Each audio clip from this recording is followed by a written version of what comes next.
You're listening to Just Ask Malia with Malia Horde from the Malia Realty Group, recorded at Bourbon Barrel Podcasting Studios.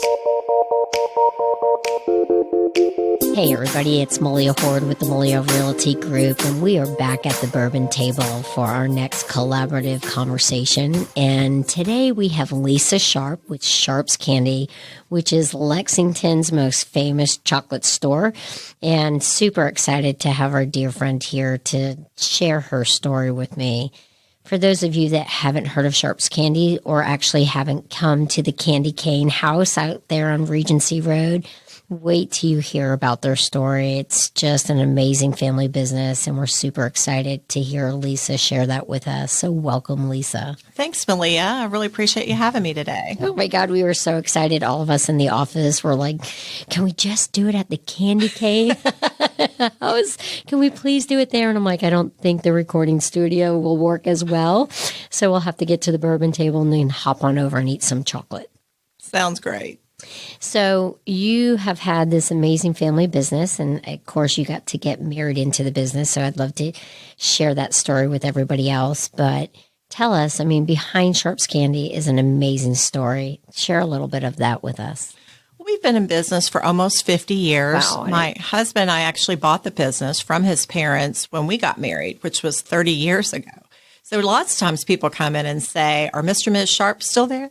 And I don't know if they're talking about us because we've actually had it for 30 years. They've been gone a long time. They started the business here. They came to Lexington.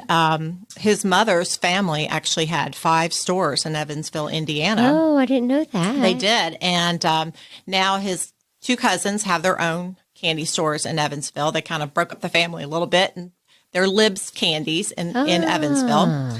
And once his dad learned to make candy, he decided he needed to kind of go out on his own. There'd be too many cooks in the kitchen, obviously, if he stayed. Yeah. So he had family that was working in Monticello and had milk routes. They were dairy farmers. And they said, well, the city that's really growing is Lexington. So they urged him to come here, and that's kind of where he started the business. Wow, I didn't know that part of it. And we've been doing business with you for years. Yeah. So fun. Okay, so Rob's dad moved here. Have you always been located on Regency Road? We have not. Actually, we were in the old Rosemont Garden Shopping Center for years. And then our current location was a Cape Codder, actually. And his dad bought that and moved the business probably maybe 10 years into having it, I guess. Okay, so I've always wanted to ask this question because when you drive up, and if you guys haven't been there, it literally has candy canes and it's decorated like a gingerbread house almost. Whose idea was that? Actually, my husband and I both talked about what can we do to make it so that people see it. Because we're on Regency Road, which is off of Southland Drive. If you're not from that area, you might not have to go to that road. And we're like, how can we bring people's attention and really capture their eye? We talked one time about maybe even contacting UK's art department and having a contest with students and see if they could design something for us. And then one day a lady came into our store, and we laugh and say it was divine intervention because she was on a mission trip and she was raising funds to go on this mission. And she was actually going to Hawaii, and I laughed and said, "Wow, I want to go to your church because that sounds like a fun mission." So she was raising funds for her missionary, and she was an artist. And we said, "Come up with a plan." And she drew up the whole candy cane gingerbread concept. So I'm telling you, I love it because I say gingerbread house, but it actually looks like Santa's workshop too, right? It's kind of like a cross between. And I remember the first time I brought Brendan to your candy shop because at that time we had Elegantly Handled and we were using you for like the best chocolate in the local and our Kentucky baskets.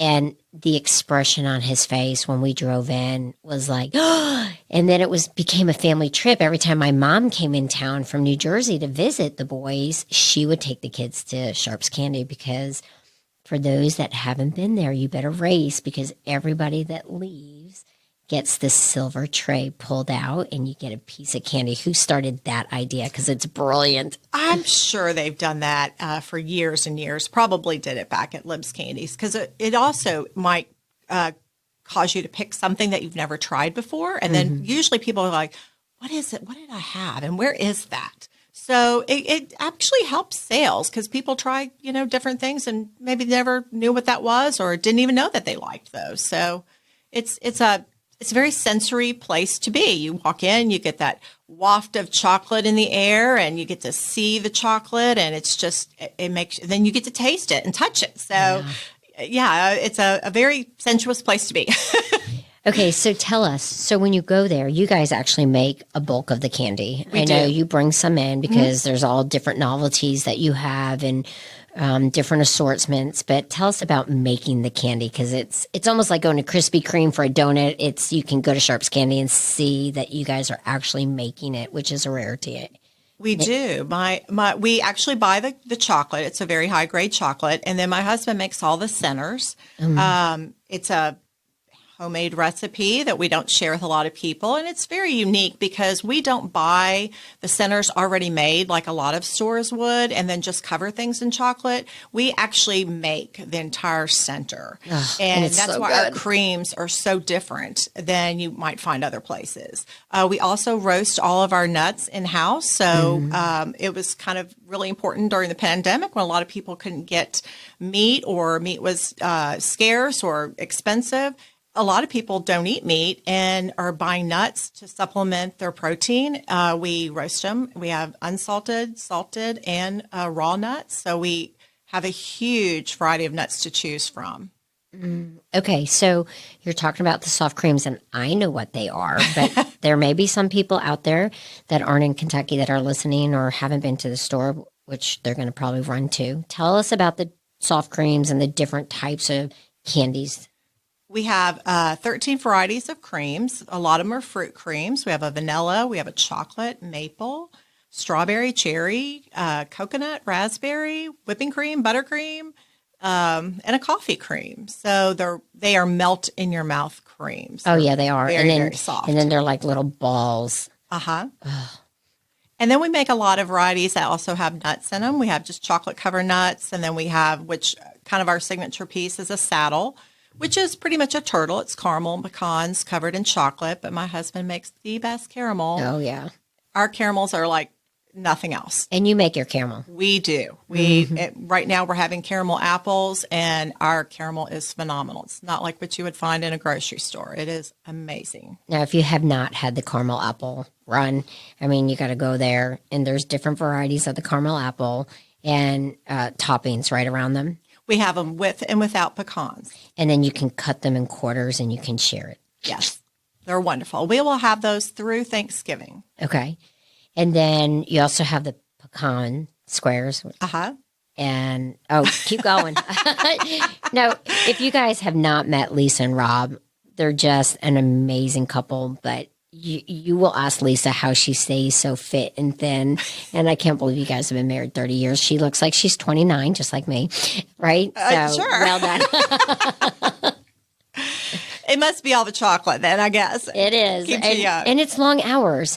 And it's glamorous, like from the outside. I used to work in the industry with you, so I know the blood, sweat, and tears, the hands that ache, the feet that ache, and, just tired. So tell us about like an average day at the candy store.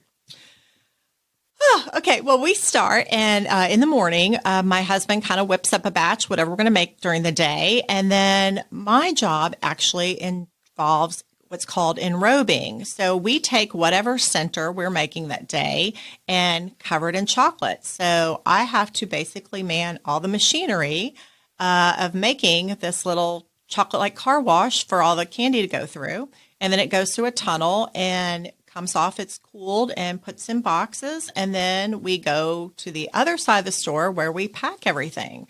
So not only do we make it, we box it, we pack it and put it out on the shelf. So people can come in and get whatever they want, or they can pick whatever we have on the shelf. Now, you also do boxes. You do the nuts in the bags. You do trays. You do corporate trays. You ship. We do wedding favors, party favors, little 2-piece, 4-piece boxes. We make several varieties of bourbon candy. We have a bourbon truffle, which is extremely strong. Men seem like they love this. It's like having a shot of chocolate and bourbon together. We use only Woodford Reserve in our bourbon candies. Excellent choice. We also make a bourbon cherry, which is like a maraschino cherry that's marinated in bourbon and enrobed in chocolate. And those are amazing. So much better than a traditional bourbon. Oh my God. Cordial, and I would always take them to New Jersey. Yeah, they're amazing. And then we make the traditional bourbon ball, which is ours is a little different. Ours is a cream, where a lot of bourbon balls are kind of a fondant based, or if you make them at home, lots of people make them with like cookies. Ours are very creamy. The nuts are marinated in the bourbon, so they're really soft, and you don't even realize they're in there. But it's what holds the bourbon inside the chocolate, and it's also just super creamy. They're really good. So family business, and I understand the family business a little bit, but from your side of things, right? We both raised our children. You have two beautiful children, right? Right. Both now in college. Mine are both now in college. Hard to believe. Tell me, with kids growing up in the business, how did that work? How was that for them? That was really tough because I had worked outside the home and not in the business prior to having children. And I guess my youngest was probably 1 is when I first came into the business, actually, out of necessity. I was excited about it, but scared. I'd always thought I would stay home and have kids, but then I think I'd waited so long to have kids and had worked so much in my life, I didn't know how to stay home. Right. So it kind of gave me the flexibility that if he needed me home, I could be there too. And I started out working part-time, and my kids played in boxes while we were busy. They were all over the place. But they also learned that this is where mommy has to be. And, you're going to have to be a little quiet maybe sometime, or learn to play by yourself. But both my kids grew up eating a lot of candy. I am a good cook, but I mean, they both ate a lot of candy, I have to say. Oh, gosh. And I completely understand that, because Brennan and Will grew up in Santa's workshop, right? Because we made all the gift baskets that we put your candy in, and we shipped those all over the country. And everybody used to think, oh, it's so nice. It's so glamorous. You get to work at Santa's workshop. But I found they loved it at first. It was the novelty of, the fun and the candy and the newness. And then the novelty wears off, and they see mommy just work.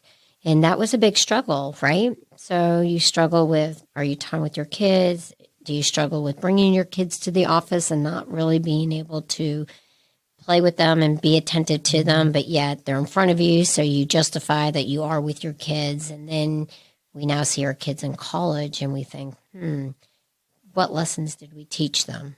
Right. My son, I think, learned the value of business, and he's very interested in getting into business now. I think for that reason, I think he learned being self-employed. You work hard, but you also reap the benefits. Maybe you don't have to worry about someone else laying you off, when you're doing your own thing. And I think he also likes the risk reward. You get what you put in. That's right. If you work for someone else, you might not get a raise just because you're there longer, or you work extra hard, but you work for your business. It's all about your sweat equity, and, hopefully things will grow as you anticipate, and the more venues you do and things you can do to grow your business, you'll get the rewards. So great points, real great points. Tell me, most people think Christmas is probably your busiest holidays. Tell us about your peaks and valleys in the business. Our business has grown more and more seasonal as time has gone on. Unfortunately, in Kentucky, the weather plays, I think, a huge part of our business. In the summer, it's really hot and candy melts. So if you're going out and doing things, you can't exactly bring a box of candy with you if you're running other errands, unless you bring a cooler. And then shipping is a challenge in the summer, because you can ship with cooler packs, but it does add some cost involved. And, you have to expedite shipping if you're shipping to California and things like that. So I think the heat and the cost, and maybe people think more about losing weight or that in the summer, so they're trying to, worry more about their diet. We're lucky that all of our candy holidays are in the winter. Christmas is definitely our biggest because it's celebrated longer. People start doing corporate gifts right around Thanksgiving and on into the holiday.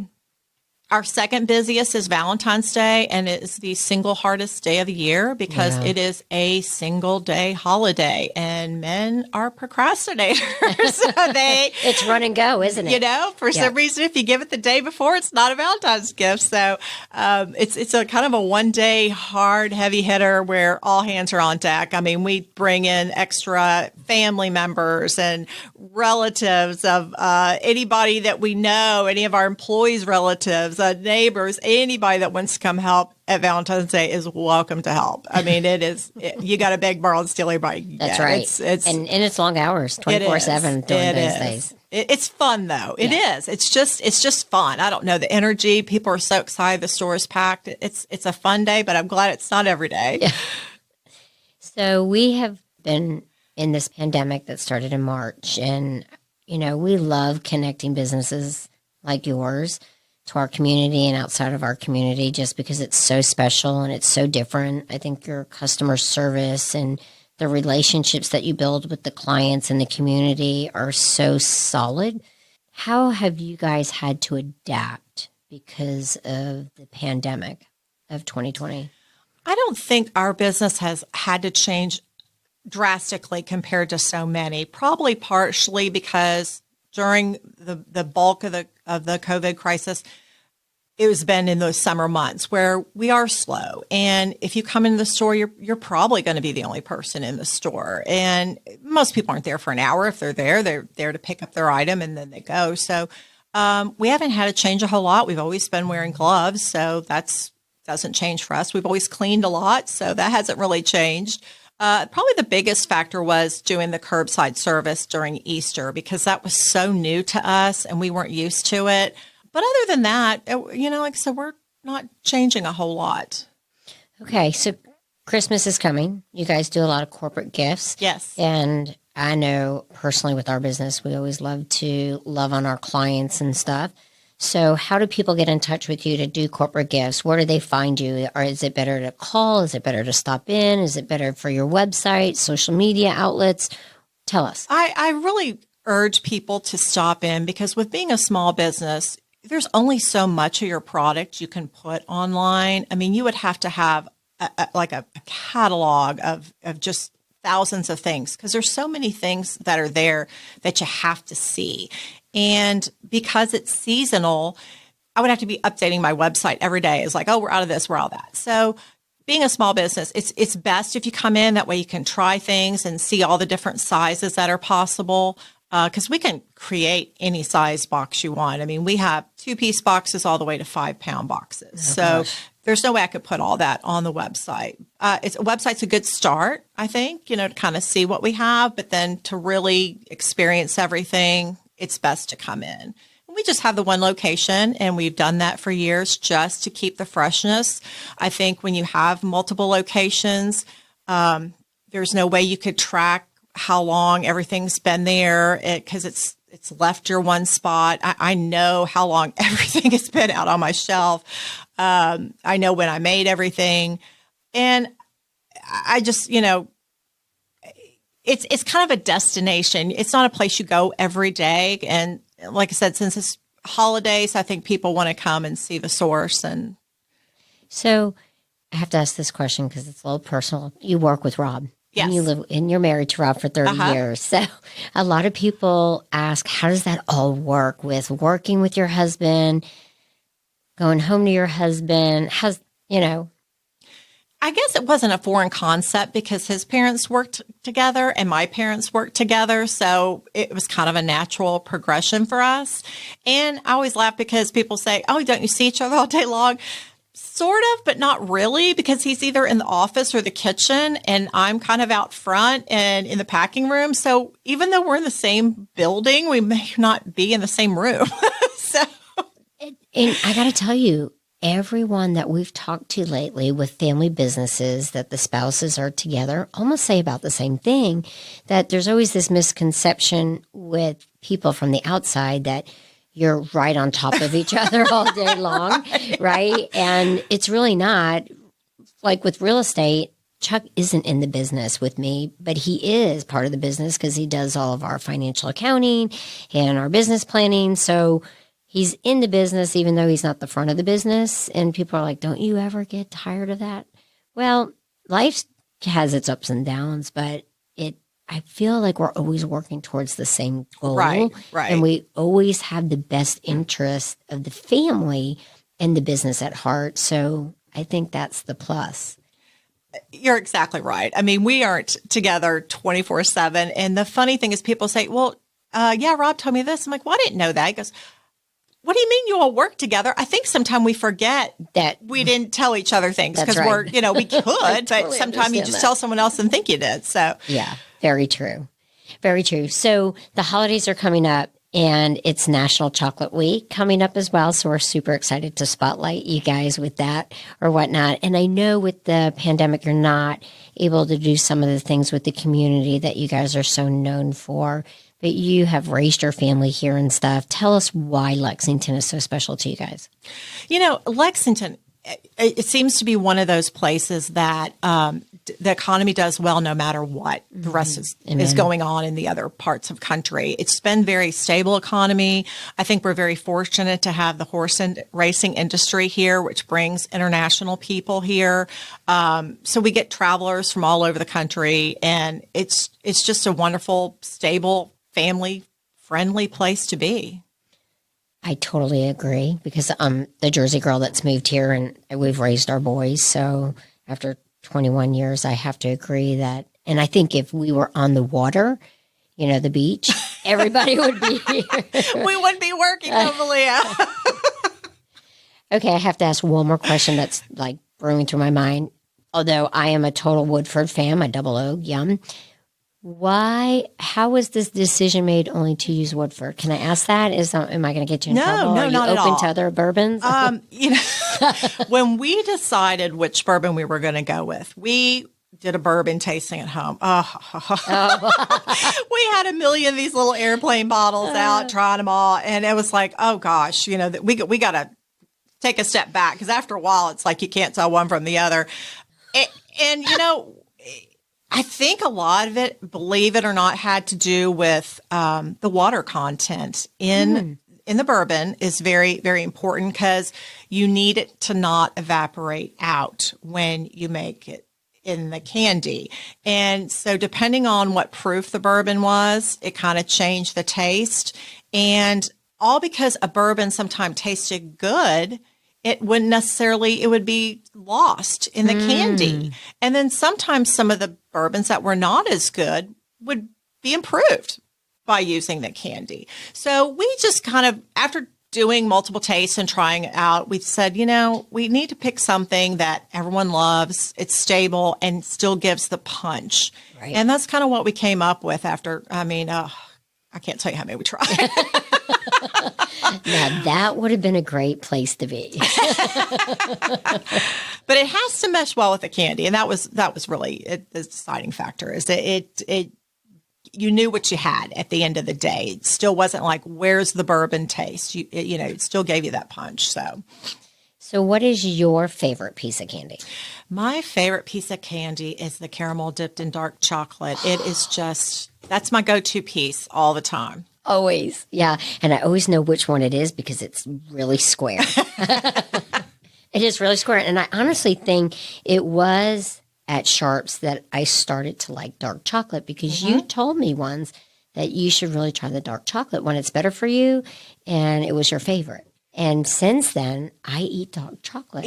When I got into the business, I never ate dark chocolate. I thought it's bitter. It just doesn't I like sweet, but our dark chocolate is phenomenal. And there's different chocolates out there on the market. And some are more bitter and some are too sweet. And I think we have a very good chocolate manufacturer with the right blend of everything because I'm a dark chocolate fan now. So the big thing for everybody is to figure out that family recipe. Mum's the word. Good luck, right? You'll get that when you buy the business someday, please. Well, we have so enjoyed you. We can't wait to spotlight you and let everybody know. For anybody that hasn't been there, Lisa's going to share with you the address and the phone number and the website. Be sure to call her. We have all the information included in the podcast description as well. So be sure to pick that up and be sure to stop in and get the silver tray service. Come in, have a piece of chocolate on Sharps and stuff. They're a great family-owned business, and we always love spotlighting our local businesses. So, Lisa, how do they get in touch with you? You can contact us at 276-4625, or you can visit our website. It's sharpscandies.com, and it's SHARPSCANDIES.com. That's probably the best. I mean, I have people that still mail in orders and fax orders. I mean, it's email whatever orders, yeah. Email orders. It's whatever's convenient, but nothing beats coming in and seeing everything that we have to offer and getting to pick exactly what you want. So, and they are right there on Regency Road. If you take Regency, almost where it intersects into Southland Drive. So, and if you're coming down Southland Drive, you're going to make a right onto Regency Road because it's a T into Southland. We're almost across from the Catch Restaurant and the gun shop. Yeah. So perfect. So what a pleasure. Thank you. Thank you for squeezing time in for us. I know the candy business is tough, the long hours and stuff, but I appreciate it and hope everybody listens to this, reaches out to them. Remember, Christmas is coming up, or all of your needs. They can ship anywhere in the country. You can do curbside. There's deliveries that they can make as well if you want to do a delivery service. So if you think it, they can do it. Well, I appreciate you having me, Malia. Always a pleasure. Thank you. Well, that wraps up another great podcast. Thank you so much for joining us at the Just Ask Malia podcast series. It's always a pleasure to help the local and future residents of Kentucky make smart real estate decisions. And we love connecting you to our community. And that's why we do this. So be sure to subscribe to our podcast series. Make sure your friends and family know all about it. Tag, like us, find us on Facebook, social media. And remember, when you're ready to buy, sell, build, or invest, I'm your girl, Just Ask Malia.